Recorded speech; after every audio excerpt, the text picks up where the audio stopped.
হিজরতের সময় বিশ্বনবী সূরাত ইয়াসিনের প্রথম 9টা আয়াত তেলাওয়াত করলেন।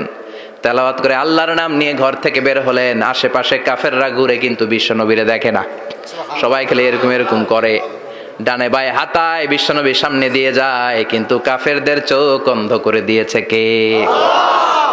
এজন্য কোরআন তেলাওয়াত করলে কাফেরদের চোখকে অন্ধ বানায় দেয় কে? এজন্য সূরার একটা নাম হচ্ছে সূরাতুল মুইম্মা। কি নাম? অন্ধ করে দেয়। তাফসিরে কুরতুবির মুসান্নিফ ইমাম আল কুরতুবি উনাকে জালিম বাদশা বন্দী করেছিল। ওনার তাফসিরে এসেছে উনি শক্তিশালী লোক ছিলেন, জেলখানা ভেঙে বাঁচার জন্য দিছে দৌড়। উনারেও ধরার জন্য জালিম বাদশার সৈনিকেরা ঘোড়া নিয়ে রওনা হয়েছে। উনিও দৌড়ায়, ঘোড়াও পেছন থেকে আসে।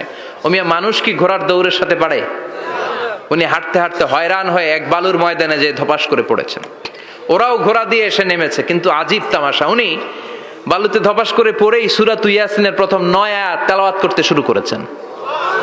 ওরা নিচে নেমে ডানে বায়ে সামনে পিছনে খালি খুঁজে, কিন্তু দেখে না, সামনে কিন্তু বসা।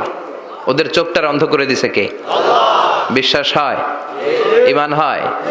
এজন্য বিপদে পড়লে সূরাত ইয়াসিনের প্রথম 9 আয়াত পড়তে রাজি আছেন? আল্লাহ তুমি তৌফিক দাও। আরো জোরে পড়েন আমিন।